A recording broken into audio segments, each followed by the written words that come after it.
nosso estudo do Apocalipse, já estamos no capítulo 11. Estamos na dinâmica das 7 trombetas que anunciam as desgraças, mas também realidades alvissareiras, consoladoras. Entre a penúltima e a última trombeta ocorre um interstício, um intervalo que é descrito nos capítulos 10 e capítulo 11 até o versículo 14. No nosso encontro passado, começamos a estudar o capítulo 11. Todo o capítulo 10 é dedicado, o grande protagonista do capítulo 10 é o próprio vidente, que é convidado a tomar um livro pequeno, aberto, que está nas mãos do anjo do Senhor, cujo pé está, um pé desse anjo está na água, no mar, o outro pé na terra. Esse anjo é o mensageiro de Deus e vem executar o desígnio divino. O vidente pega o livro, come, ele é doce, mas logo após ser digerido, ele passa a ter um caráter amargo. O vidente é chamado a proclamar as notícias do Senhor, a boa notícia, a todos os povos, tribos, raças e reis. Vimos no encontro passado o que significa livro, alimento doce e alimento amargo. Depois, entrando no capítulo 11, nós temos agora as duas testemunhas, os dois ramos de oliveira, símbolo de toda a igreja. A igreja também, toda ela, não apenas o vidente, é chamada a proclamar o nome do Senhor, a dar o seu testemunho, não obstante, malgrado as adversidades, e são muitas, porque o que a igreja tem pela frente é o próprio demônio, o seu grande adversário, essa legião infernal que saiu do abismo, cuja porta foi aberta pela estrela Absinto, de que já tratamos no capítulo 9, e também o Império Romano, cada vez mais hostil, cada vez mais inimigo, o grande adversário da igreja no tempo de São João.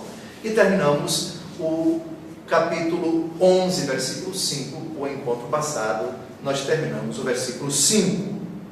Agora nós continuamos o relato, Apocalipse, capítulo 11, versículos de 6 em diante. Voltemos um pouco, sem explicar, somente para nos situarmos, leiamos os versículos 4 e 5, para compreendermos o versículo 6, que é o primeiro do nosso encontro. São eles as duas oliveiras e os dois candelabros que se mantêm diante do Senhor da terra. 2 candelabros, 2 oliveiras, símbolo da igreja.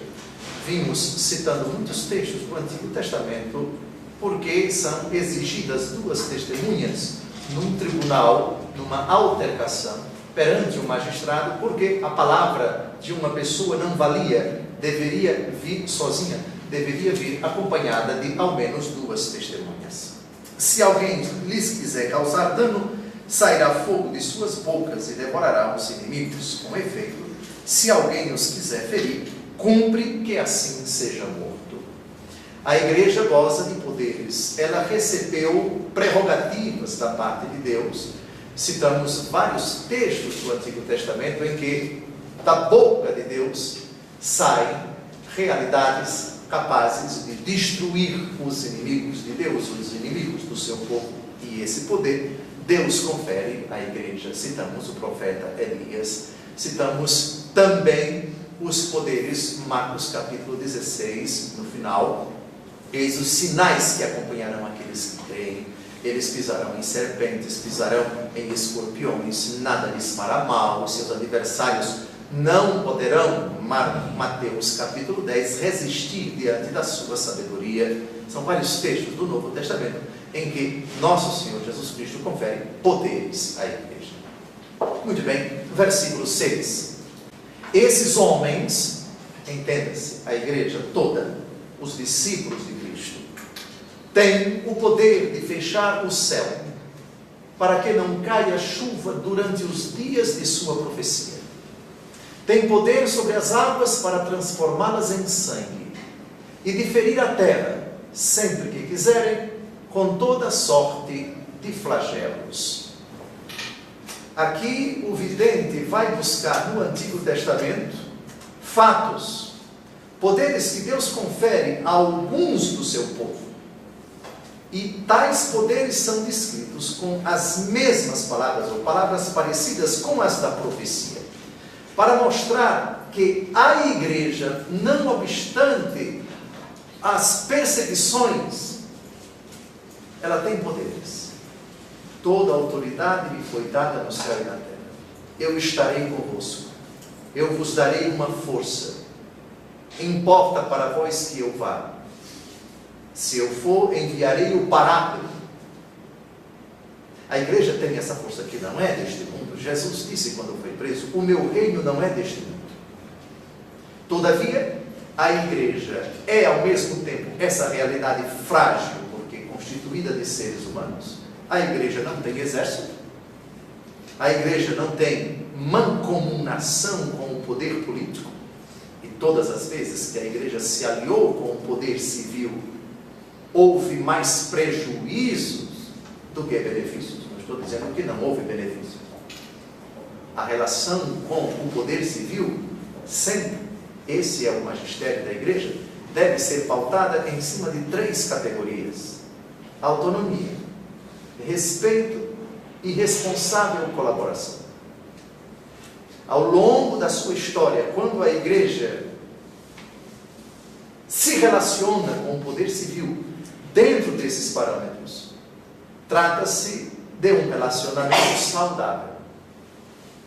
Mas quando esses 3 critérios não são observados, respeito, autonomia e responsável colaboração, porque entre o poder civil e a igreja existe o bem comum, e o bem comum é comum à comunidade política e à comunidade eclesiástica.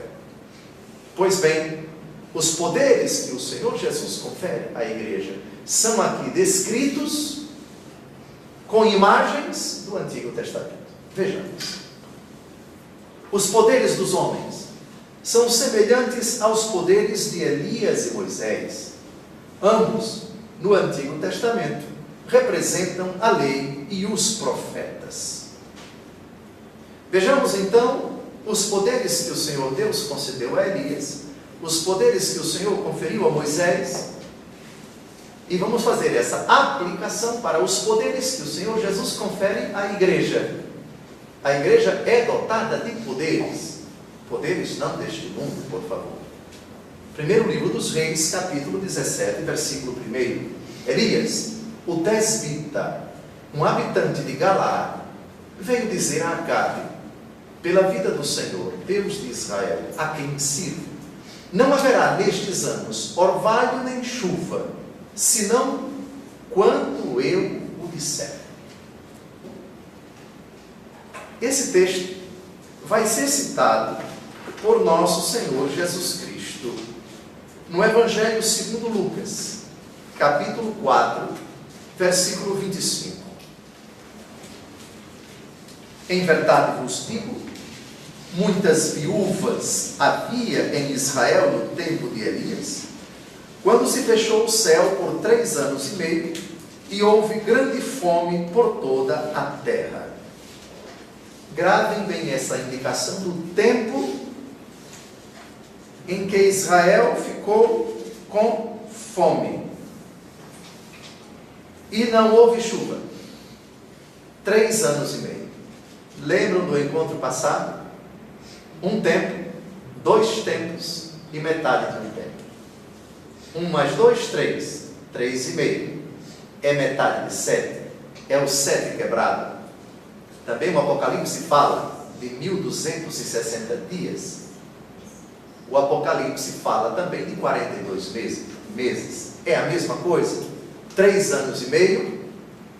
3 anos vezes 12, 36. Com meio, 42. 1260 dias.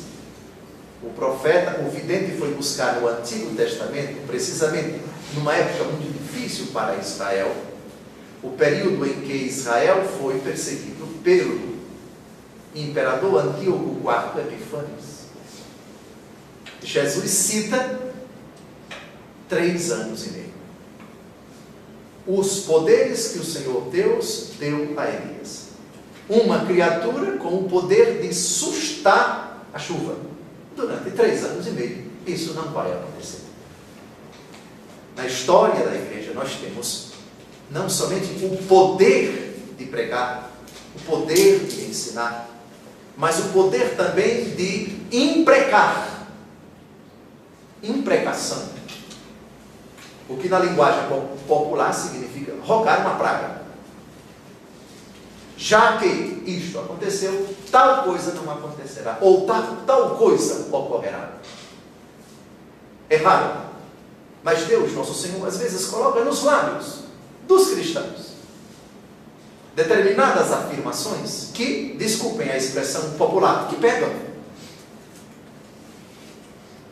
Porque na verdade não procedem dele. Deus se utiliza dele, do cristão, seja ele batizado, seja ele crismado, seja ele ordenado, seja ele clérigo, ou leigo, ou religioso. Afirmações que acabam se cumprindo. Verdadeiros castigos. Elias, no Tesbita, prossegue. Eis o que diz o Senhor, Êxodo 7,17. Nisto reconhecerás que eu sou o Senhor. Vou ferir as águas do Nilo com a vara que tenho na mão, e elas se mudarão em sangue. Todos nós sabemos quem foi o instrumento que Deus escolheu para ir ao faraó fazer essa ameaça. Quem foi a criatura humana que tocou nas águas do Nilo e as águas se transformaram em sangue. Mas uma simples criatura, Moisés, sim, uma simples criatura, Moisés. Poderes que o Senhor deu a uma criatura humana. Êxodo capítulo 11, versículo 10. Moisés e Arão tinham operado todos esses prodígios em presença de Faraó. Mas o Senhor endureceu o coração do Faraó, que não permitiu aos israelitas partirem de sua terra. É um texto que indica que uma criatura enviada por Deus goza de prerrogativas, de poderes, e pela dureza do coração de Faraó, novos poderes serão dados a essa mesma criatura. Aliás, as 9 pragas do Egito vieram graças à intervenção de Moisés. Já que o seu coração está duro, tal praga vai acontecer, tal praga vai acontecer, tal praga vai acontecer. E elas vêm acontecer. Importa, atenção, importa não excluir a possibilidade de, nos dias de hoje, o Senhor Deus se digne conferir poderes para a igreja, e não estou falando apenas do caráter institucional, papa, bispos e padres, mas também os fiéis. O poder que a igreja tem é o Espírito Santo, que age onde quer, que sopra onde quer e como quer, e sabe se utilizar dos instrumentos mais frágeis, mais aparentemente indefesos, incapazes. O Senhor olhou para a humildade de sua serva. O Senhor fez em mim maravilhas. Estamos ilustrando contextos do Antigo Testamento. Esses poderes que o Senhor confere à igreja em tempos de perseguição. Poderes, é verdade, que nunca podem ser quantificados, mensurados, qualificados com os critérios humanos, com os critérios políticos. A nossa força é de outra ordem. O poder da igreja é de outra dimensão, é de outra categoria. E aqui somos sempre convidados a voltar ao tempo das catacumbas, ao tempo das perseguições, ao tempo em que de um lado havia um império monstruoso, acachapante, que perseguia para massacrar mesmo. Como explicar, humanamente falando, que cristãos indefesos, pessoas simples, humildes, que se escondiam nas catacumbas, que não tinham nenhum prestígio na corte, tenham permanecido e o império tenha sucumbido. Como é que se explica isso? Onde está a força dessa instituição? O império caiu. Caiu Babilônia Grande. Tudo que diz respeito ao Império Romano, no Apocalipse, cumpriu-se. Como se explica isso? E a força desses, desculpem a expressão, esmulambados, esfarrapados, incultos, triunfaram. Esta é a força. Aqui descrita numa linguagem veterotestamentária. Muito bem. Mateus 17:3. Eis que apareceram Moisés e Elias conversando com ele, para ilustrar as duas personagens que no Antigo Testamento já citamos aqui, tanto Moisés como Elias, receberam de Deus poderes. Vamos ao versículo 7, Apocalipse 11.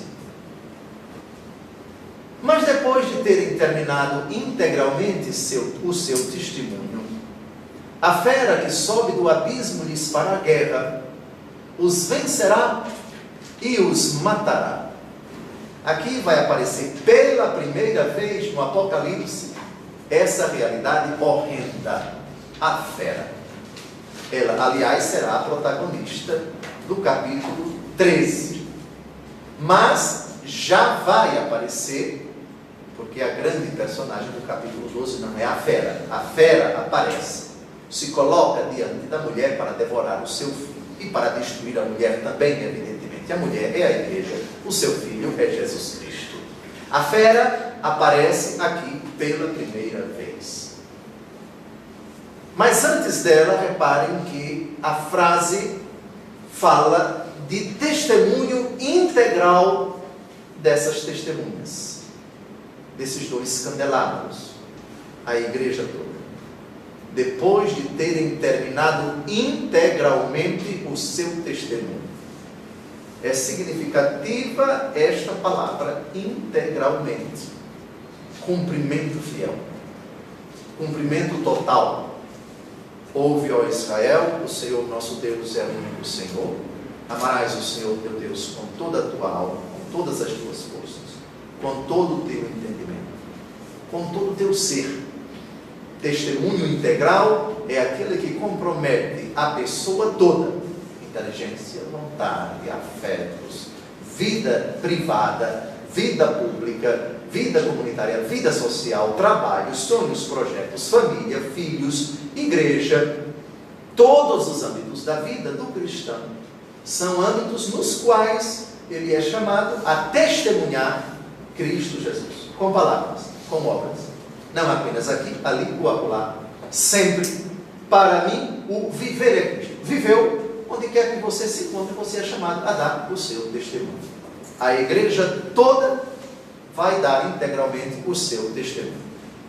Todavia, a fera que sobe do abismo, atenção, vamos voltar à estrela Absinto, que recebeu a chave do abismo. O abismo foi aberto e dele saiu uma fumaça de quê? Quem lembra? Os gafanhotos, que são demônios. Isto é, literalmente, as portas do inferno se abriram. É com o Apocalipse que a gente entende as palavras de Jesus em Mateus 16. Tu és Pedro, e sobre esta pedra edificarei a minha igreja, e as portas do inferno, ou as potências do inferno, não prevalecerão contra ela. As potências do inferno, as forças infernais, são essa fumaça que sobe. Vamos dar uma olhada de novo na estrela Absinto, lá no capítulo 9, versículos de 1 a 3. O quinto anjo tocou a trombeta, via então uma estrela cair do céu na terra, e foi-lhe dada a chave do poço do abismo. Ela o abriu e saiu do poço uma fumaça, como a de uma grande fornalha. O sol e o ar obscureceram-se com a fumaça do poço. Da fumaça saíram gafanhotos pela terra, e foi-lhes dado poder semelhante ao dos escorpiões da terra. Pois bem, a fera que sobe do abismo é uma realidade que não pode se identificar com o demônio, mas uma realidade que está intimamente associada ao demônio, a serviço dele, sujeita a ele, subordinada a ele, escrava dele, vassala dele. Quem é? Veremos daqui a pouco. O imperador Nero. E aqui nós já precisamos citar o capítulo 13 do Apocalipse, o capítulo 17, que é o da grande prostituta. Já citamos a grande prostituta, que é o Império Romano. A prostituta é a mulher, a fera é Nero. Não confundamos imperador com império. Os dois caminham juntos, fera e mulher, a prostituta. No capítulo 12 tem uma mulher, só que é a igreja. A do capítulo 17 é outra mulher, é a prostituta, o Império Romano. Prostituta, a mulher, e a fera. A fera, a besta, é o imperador. E lhes fará guerra, os vencerá e os matará. É a perseguição que o Império Romano moveu contra a igreja. Por favor, se o número 666 se refere ao imperador César Nero, nós vamos ver a gematria quando tratarmos do capítulo 13. Nero foi citado por São João, mas quando ele foi citado, Nero já estava morto. O imperador que moveu uma perseguição contra os cristãos no tempo de São João era Diocleciano. Então, José, por que São João citou o imperador que já tinha morrido há mais de 30 anos, há quase 30 anos, 64, 65, 66, mais ou menos, foi a época em que os historiadores colocam o incêndio de Roma, e nesse contexto, a perseguição aos cristãos, a morte de São Pedro, a morte de São Paulo na cidade de Roma, e não citou Diocleciano, precisamente porque Diocleciano, em comparação com Nero, claro que ele moveu uma perseguição contra a igreja, mas Nero foi muito mais cruel, Nero foi muito mais impiedoso, Nero foi muito mais tirano, Nero foi muito mais implacável com os cristãos. Verdade que a perseguição que Nero moveu contra os cristãos foi apenas na cidade de Roma. Diocleciano foi em todo o império. Mas a perseguição de Diocleciano, ela foi, sem dúvida alguma, sanguinolenta, mas não se comparou em perversidade com a de Nero. Nero se alegrava em prender os cristãos e em expor os cristãos, não só no Coliseu, mas também nas vias de saída e de entrada de Roma, crucificados, para servir de público espetáculo, de ignomínia, de desprezo, de zombaria. Nero foi muito mais cruel, era uma morte com requintes de crueldade, eram mortes requintadas. Por isso, ele é contemplado no capítulo 13 como a besta do Apocalipse, cujo número é 666, e não Diocleciano. Isso não significa dizer que Diocleciano foi canonizado, que Diocleciano é o bonzinho. Que é isso? Foi perseguição, como foi a perseguição de Nero, só que a de Nero foi mais cruel, foi mais requintada. Os cristãos estavam bem situados no império, isto é, residentes no império, pagavam os seus impostos, viviam tranquilamente, não mexiam com ninguém, e mesmo assim foram objeto da fúria desse louco. Muito bem, vamos então agora citar textos em que essa maldita protagonista, que aparece pela primeira vez aqui no versículo 7, ela vai aparecer várias vezes no Apocalipse. Apocalipse 13, versículo 1, é o capítulo da besta por excelência. Vi então levantar-se do mar. Lembrem-se que a Península Itálica, ela é cercada pelo mar, o Adriático, levantar-se do mar uma fera que tinha 10 chifres e 7 cabeças, sobre os chifres 10 diademas, e nas suas cabeças nomes blasfematórios. Deixemos o simbolismo desses chifres, dessas cabeças, desses diademas para o momento oportuno. É a grande protagonista infame que se opõe a Deus e a sua igreja. Muito bem, a fera. Apocalipse 13, 18. Eis aqui a sabedoria. Quem tiver inteligência, calcule o número da fera, porque é número de um homem, e esse número é 666. Também deixemos para o capítulo 13 a explicação desse número 666. Essas imagens de chifres, diademas, etc., elas são recorrentes. Isto é, São João, que é mestre em pegar textos do Antigo Testamento e aplicá-los àquilo que ele contemplou na sua visão, foi buscar no livro de Daniel, capítulo 7, versículo 21, essas imagens. Tinha visto esse chifre fazer guerra aos santos e levar-lhes vantagem, até o momento em que veio o ancião. Então, reparem, falta um pouco, Wellington, o texto anterior, sim. Vejam no capítulo 13, o comecinho do capítulo 13, temos aqui elementos de Daniel, capítulo 7, versículo 21. Isto é, o imperador romano é apresentado com características daquilo que Daniel contemplou na sua visão. Volte o texto, por favor. Volte o texto, sim. Depois de terem terminado integralmente o seu testemunho, a fera que sobe do abismo lhes fará guerra, os vencerá e os matará. É uma profecia da perseguição que está já em andamento.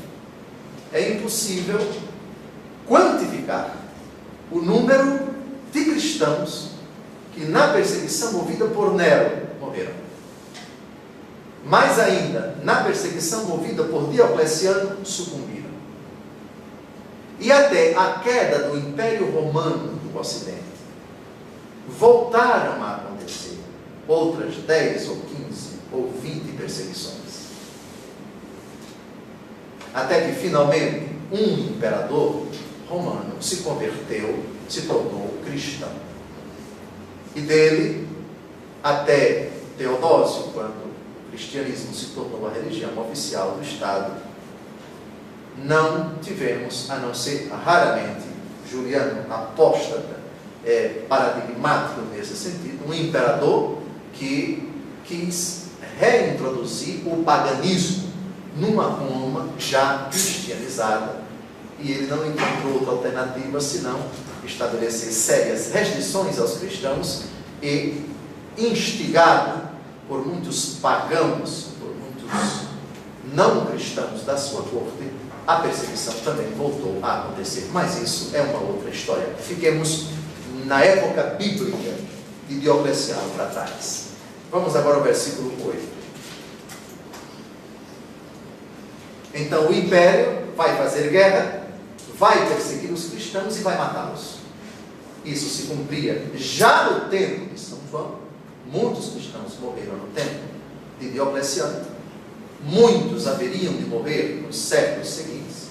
E a história da igreja, aqui, ali e acolá, por causa do nome de Cristo, os cristãos em tantos continentes, em tantos países, também nos dias de hoje, sofrem tremendamente pelo simples fato de serem discípulos de Jesus Cristo, por pertencerem à igreja de Jesus Cristo. Seus cadáveres jazerão na rua da grande cidade que se chama espiritualmente Sodoma e Egito, onde o seu Senhor foi crucificado. Aqui nós temos uma coisa dramática. É de direito natural. Trata-se de um costume que não é nem cristão nem judeu. É de remotas datas. Não dá nem para dizer a partir de quando os seres humanos passaram a sepultar os seus entes queridos. É um gesto de solidariedade, não é nem cristão. Claro que o cristão deu um sentido a esse costume que precedeu o cristianismo e o judaísmo. De sorte que uma pessoa que não tinha o direito de ter o seu corpo sepultado, isso era tido como um opróbrio, uma vergonha, um castigo tremendo. E Roma fazia exatamente isto. Eles matavam os cristãos, colocavam os corpos dos cristãos em estacas, às beiras das estradas, via Ápia Nova, as que davam acesso ao norte, ao sul, enfim, todas as vias que convergiam, que confluíam para a capital do império. Os seus corpos ficavam expostos. E em avançado estado de putrefação, vinham os urubus comer os corpos dos cristãos. Isso tinha uma finalidade, digamos assim, intimidatória. Mostrar para os cidadãos, para a plebe, para os escravos, para quem quer que seja, olha aqui qual é o destino daqueles que não adoram os deuses, daqueles que não reconhecem o imperador como Deus. A crucificação era um outro tipo de lição pública que o império costumava caprichar, por assim dizer, para dar uma lição, para intimidar os cidadãos.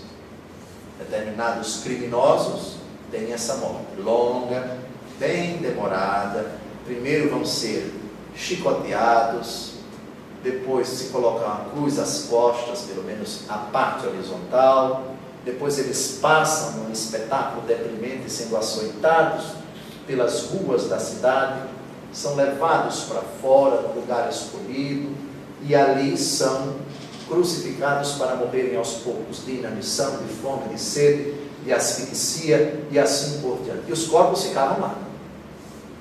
E aqueles que resistiam, não está conseguindo morrer, então vai lá, quebra a perna dele. Quebrando a perna dele, ele não consegue se segurar e vai morrer por asfixia. Foi o que fizeram com os 2 ladrões crucificados do lado de Jesus. Só não fizeram isso com nosso Senhor, porque quando chegaram perto dele, ele já estava morto. Todavia, mesmo morto, ele teve o seu lado transpassado por um oficial romano, que acabou, graças a Deus, se convertendo. Pois bem, então, isso fazia parte do requinte de crueldade de Roma. Matar e expor nas ruas não vai sepultar o corpo dessa pessoa. Vai deixar lá apodrecendo, para todo mundo ver qual é o fim daqueles que não se dobram diante da fera, que não se dobram diante do império, que não se dobram diante do imperador. Muito bem. A cidade que se chama espiritualmente Sodoma e Egito, a grande cidade, evidentemente é Roma, é chamada simbolicamente de Egito e de Sodoma, indicando sua aparência atual e o que nela se está passando. O que é que está acontecendo com a capital do império no tempo do vidente São João Apóstolo e Evangelista, no fim do século I? Sodoma é a imagem da perfeita depravação moral. Sodoma é uma cidade citada no livro do Gênesis, que foi varrida do mapa, juntamente com outra cidade vizinha, Gomorra.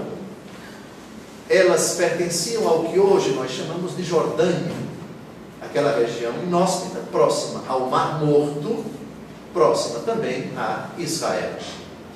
A sodomia é o pecado da homossexualidade. Os sodomitas, os habitantes de Sodoma, praticavam esse tipo de pecado. E esse pecado chegou aos céus, e a cidade de Sodoma e a cidade de Gomorra foram destruídas por fogo e por enxofre como castigo dos seus pecados. A Roma do tempo de São João Apóstolo e Evangelista não era diferente. Tudo era permitido. E nós temos uma indicação disso no capítulo 1 do livro da carta aos Romanos. O texto que nós vamos citar agora prova que em Roma, do ponto de vista sexual, se praticava de tudo. Tudo o que vocês imaginarem. Nada que hoje é propagado e que estarrece os corações dos cristãos, nada é novo. Tudo absolutamente é antigo quanto o Império Romano. Vamos ao capítulo 1 da carta de São Paulo aos Romanos. Carta de São Paulo aos Romanos, versículos de 26 a 27. Então, como era a moral sexual, a moral dos romanos nesse tempo? Carta de São Paulo aos Romanos. Por isso, Deus os entregou a paixões vergonhosas. As suas mulheres mudaram as relações naturais em relações contra a natureza. Do mesmo modo também os homens, deixando o uso natural da mulher, arderam em desejos uns para com os outros, cometendo homens com homens a torpeza e recebendo em seus corpos a paga devida ao seu desvario. Compreenderam? Porque aqui Roma é chamada de Sodoma.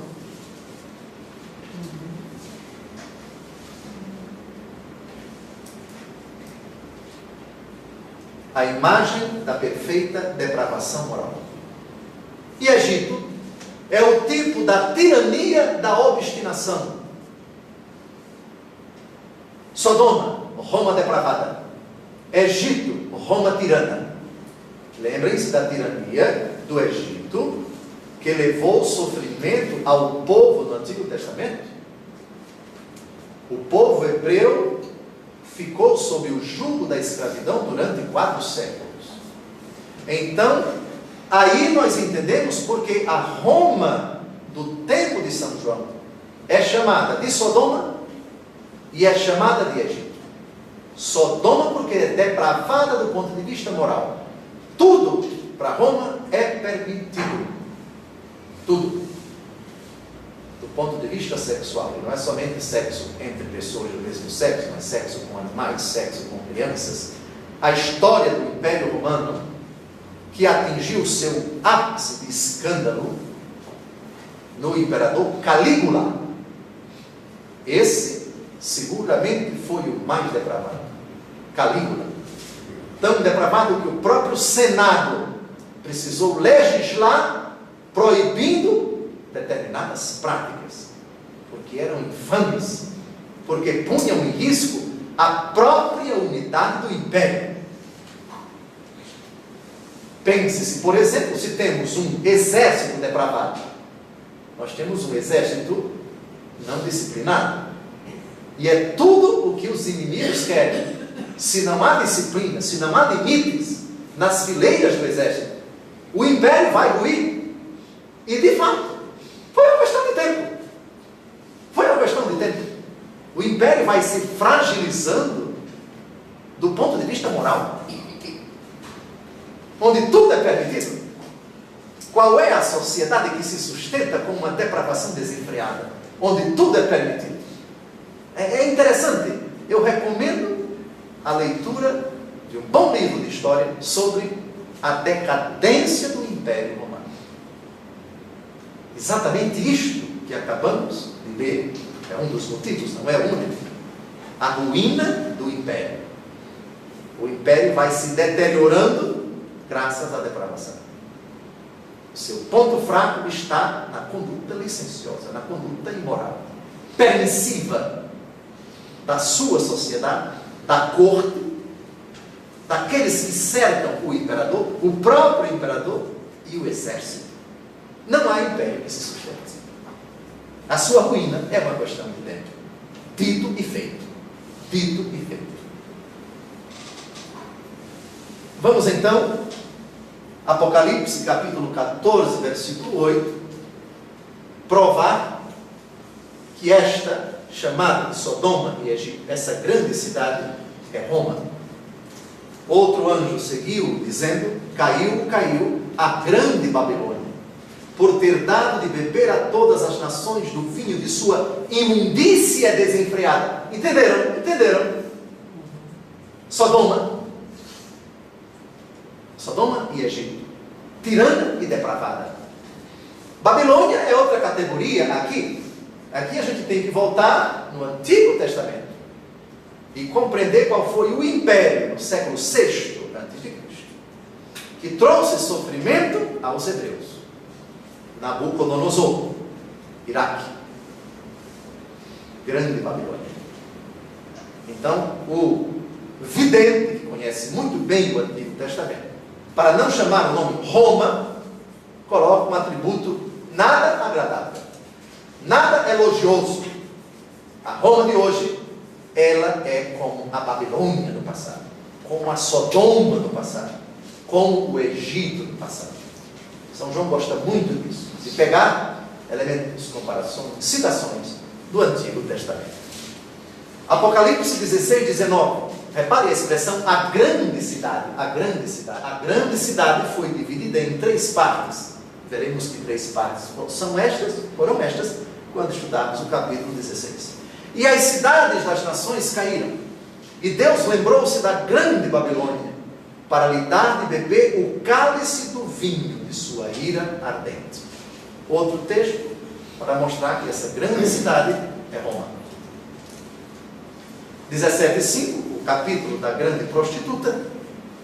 Na sua fronte estava escrito o nome simbólico, Babilônia, a grande, a mãe da prostituição e das abominações da terra.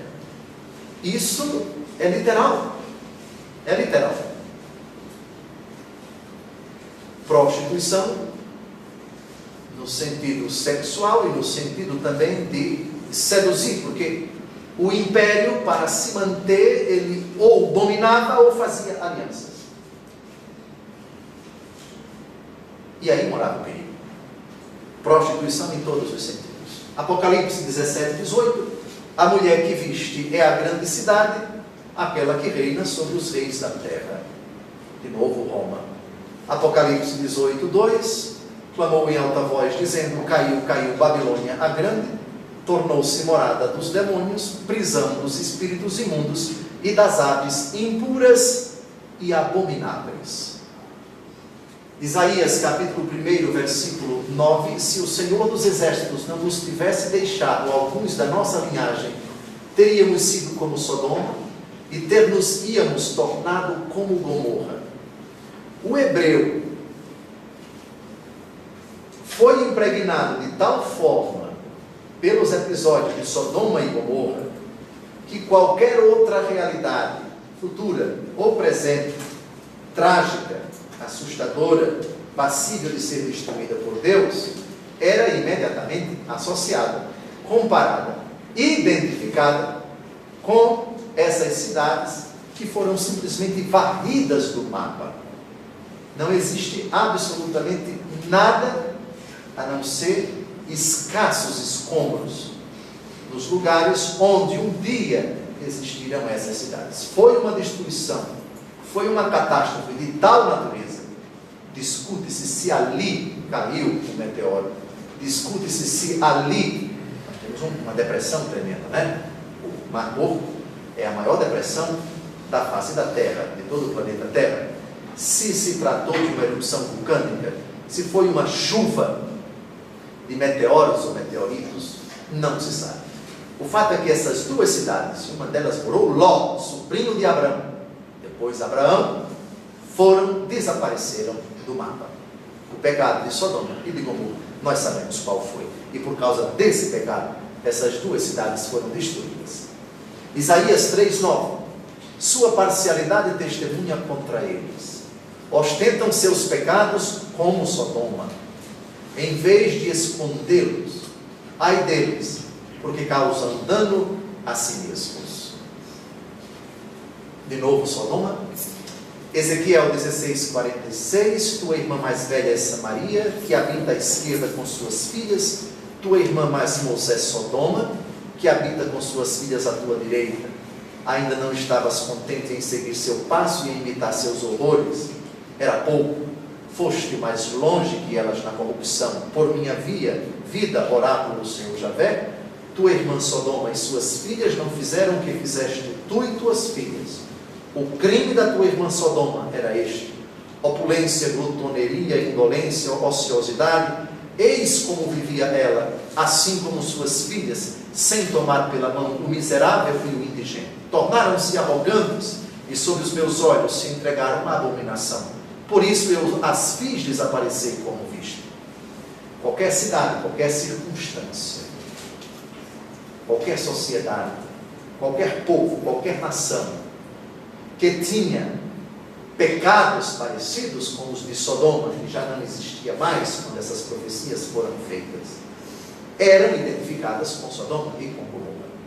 Isso aqui é uma Sodoma, isso aqui é uma Gomorra. Você não está ressuscitando uma cidade que deixou de aparecer. Você está simplesmente dizendo, nominando ou nomeando tal cidade ou tal realidade com uma cidade de péssima fama que desapareceu por causa do seu pecado. Você simplesmente quer dizer, o que você está fazendo agora é o mesmo que acontecia no tempo de Sodoma. É um adjetivo pejorativo, nada elogioso. Aqui, pelo vidente, associado ao Império Romano.